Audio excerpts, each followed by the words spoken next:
E aí pessoal, bom dia, boa tarde, boa noite. Hoje eu vou falar um pouco mais. O pessoal está me perguntando do que é esse 1%. Eles me mandam e-mails. Então eu vou falar um pouquinho do que é 1% e mais um pouco daquilo que você tem que fazer para chegar no 1%, né? Então 1% tem a ver com o rendimento, né? Quanto você ganha por ano nos Estados Unidos. Eu acho que a renda média do 1% nos Estados Unidos, a renda média, se você pegar todos os estados, é aí de 350, 360 mil dólares por ano. Mas esse 1% varia de estado para estado, tá? O estado da Califórnia, o 1%, tem que ganhar por volta de 500 mil dólares por ano. É isso que te põe no 1%. E se você notar, essas pessoas, elas têm uma certa característica. E eu vou discutir, na verdade elas têm certas características. E eu vou compartilhar com vocês algumas delas. Primeiro, para quem quer chegar no 1%, você tem que ter um produto ou serviço diferenciado, né? Que se baseia num conhecimento diferenciado. Mas conhecimento diferenciado, né? Aquele conhecimento, eu tenho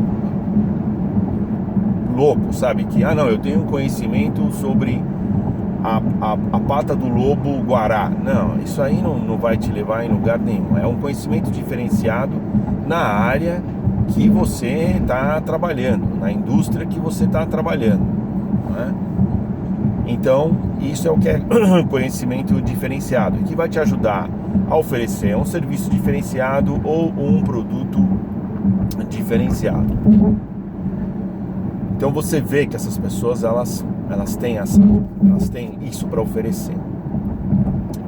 Uma outra coisa, essas pessoas elas acreditam no serviço, no produto, no conhecimento que elas têm. Elas realmente acreditam. E não é acreditar de uma maneira inocente. Não, eu acredito por quê? Eu acredito porque eu tenho dados, eu acredito porque eu já implementei. Então eu posso mostrar para você que esse produto diferenciado te traz uma série de benefícios que são comprovados pelos dados que eu tenho. Eu vou te dar um exemplo daquilo que eu faço, que me diferencia. Tem pessoas que fazem alinhamento em organizações, né? Quando as organizações estão tendo problemas, ou mesmo quando não estão tendo, mas elas têm que ser alinhadas. Um alinhamento numa organização leva 200 horas, 300 horas no mínimo, né, por processos tradicionais. A minha, se eu for fazer numa organização, vai levar 60 horas, 50 horas no máximo. Então, o meu produto é diferenciado e eu consigo comprovar o resultado com alinhamento. Então, eu consigo vender o meu serviço, eu consigo que as pessoas prestem atenção no meu serviço. Então isso já me diferencia e já me ajuda a oferecer uma coisa diferente no mercado que está por aí.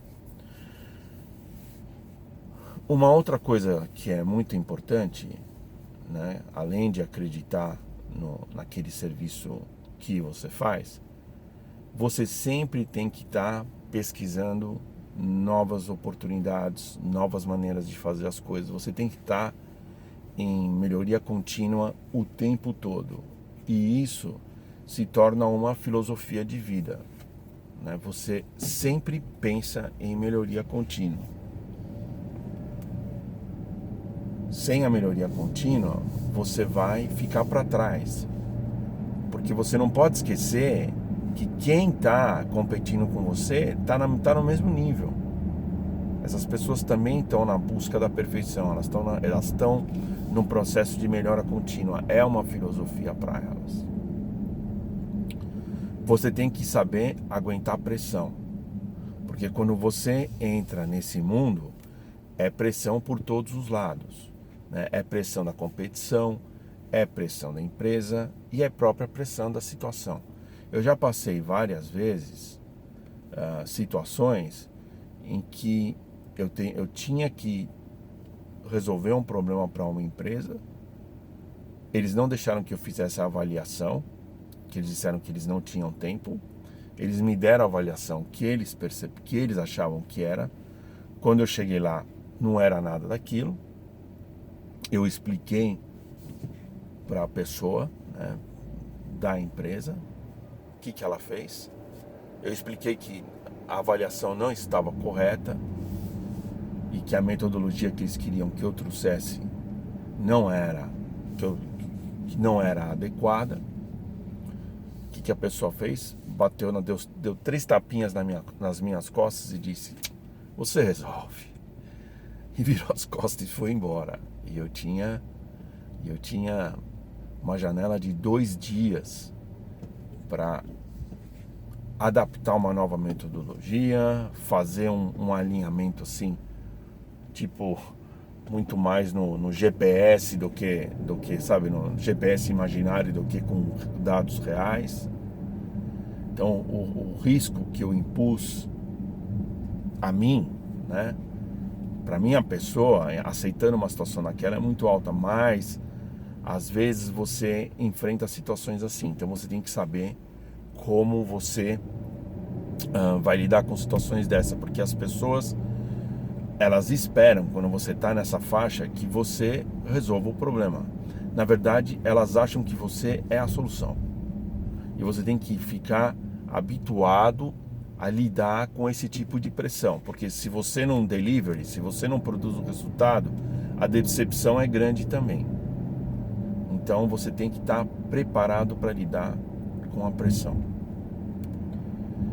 Uma outra coisa importante, você tem que ter uma boa network. Você tem que conhecer pessoas que vão te abrir as portas para que você chegue no 1%. Eu sempre disse e continuo dizendo e sempre direi que a vida é muito curta para você viver cercado de idiotas. Você não pode viver cercado de idiotas. Você tem que viver cercado das pessoas certas. Então você vai ter que trabalhar essa rede. Quem são as pessoas que podem me ajudar para que eu chegue no 1%? E uma coisa muito importante, que é um erro que todo imigrante comete, os brasileiros também, eu posso garantir para vocês que essa rede aqui nos Estados Unidos não é a rede da colônia que você vive. Como, por exemplo, os brasileiros, eles enfocam em ter uma network com brasileiros, a maioria deles, eles vivem com os brasileiros. Eles não vão te ajudar a chegar em lugar nenhum. Isso eu posso garantir para você. Por quê? Porque os brasileiros não são bons? Não. É pelo simples fato, eu vou te dar um dado, que para você pensar, de que os brasileiros não têm uma importância muito grande na geração do PIB americano. Pensa quanto dinheiro os brasileiros geram para os Estados Unidos e quanto dinheiro os americanos geram para os Estados Unidos. É uma conta simples. Aonde você acha que está o dinheiro? Onde você acha que está a influência? A influência não está na sua colônia. A influência está nos americanos. Então, você tem que criar uma network de americanos. Você não tem que criar uma network de brasileiros. Eu vejo muitos brasileiros chegarem e criarem uma network de brasileiros. E tentar fazer um negócio, vou tentar ganhar dinheiro com os meus camaradas aqui, os brasileiros. Pode até ser que você tenha sucesso. Pode até ser, mas eu posso te falar, você será uma exceção, né? E você será uma exceção nos brasileiros. Eu não acho que você vai ser uma exceção nos americanos. Mas enfim, essa é a minha opinião e não aplica só a brasileiros, aplica a todos os imigrantes. Eu já vi imigrantes também cometerem o mesmo erro, imigrantes de outros países. Não vai chegar a lugar nenhum, eu já vou te dizer isso. As chances são muito remotas.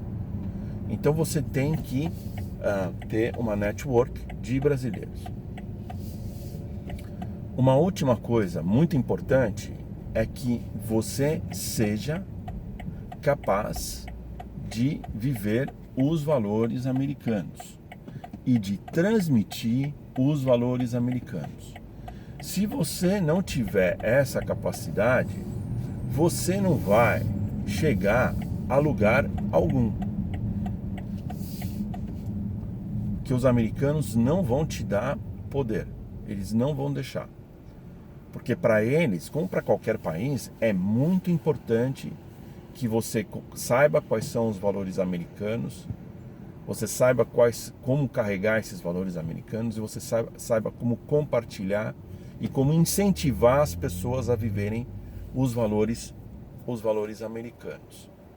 Então, nos Estados Unidos, viva como um americano. Você não pode viver como um brasileiro, ou como um espanhol, ou como um alemão.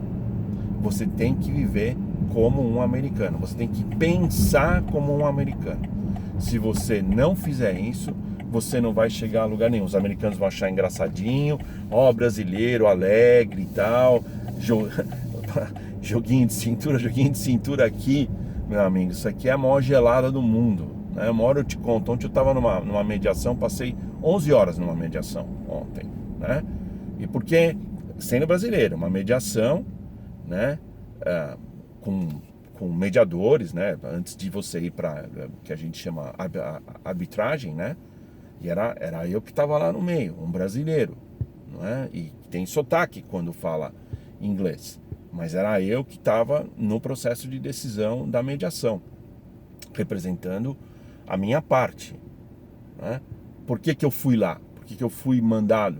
Porque eles sabem que eu compreendo quais são os valores, quais são os princípios, qual é o objetivo, o que tem que ser cumprido, né? Então, Paulo, você vai lá e você representa a gente. Você vai junto com um grupo, é claro, né? Porque eu não consigo pegar uma mediação sozinho, é muito trabalho. Mas eu estava lá com o grupo. Então é muito importante que você carregue os valores americanos e que você viva como americano. Eu não estou falando para você esconder a sua brasilidade. Isso aí não é essa a intenção. Mas o que eu quero dizer é que a brasilidade nos Estados Unidos não adiciona valor quando você vai para o topo. Ela é engraçadinha quando você está na base, né? Mas quando você vai subindo para o topo, essa brasilidade tem que desaparecer. Senão você nunca vai chegar aqui. Ok? E eu compartilho tudo isso porque a grande beleza nos Estados Unidos é que esse 1% está disponível. As pessoas podem atingir. É claro, você tem que estar aqui legalmente, né? Ilegalmente, eu nem aconselho você a vir. As pessoas me criticam por causa disso, mas a grande verdade é essa. Você não vem para os Estados Unidos ilegalmente. Você não vai para país nenhum ilegalmente. Eu não suporto esse tipo de... Eu não dou suporte a esse tipo de comportamento ou esse tipo de atitude. Eu nunca dei e nem vou dar. Vocês têm que vir para cá propriamente documentados, porque senão as coisas se complicam. Os Estados Unidos estão ficando cada vez mais exigentes e estão observando mais o que as pessoas estão fazendo, e você, por às vezes por agir errado, você vai fechar as portas dos Estados Unidos para você, né? Porque uma coisa que eles não suportam é mentira, cara. Isso eu posso te falar. Americano não gosta, ninguém gosta, mas americano detesta mentira. Se você for pego mentindo, rapaz, eu vou te falar uma coisa. Você pode se preparar, né? Você pode se preparar porque a porca, como a gente fala, vai torcer o rabo, né? Mas é isso aí, pessoal. Eu espero que vocês tenham compreendido um pouquinho mais do que é 1%. E mais uma vez, bom dia, boa tarde, boa noite.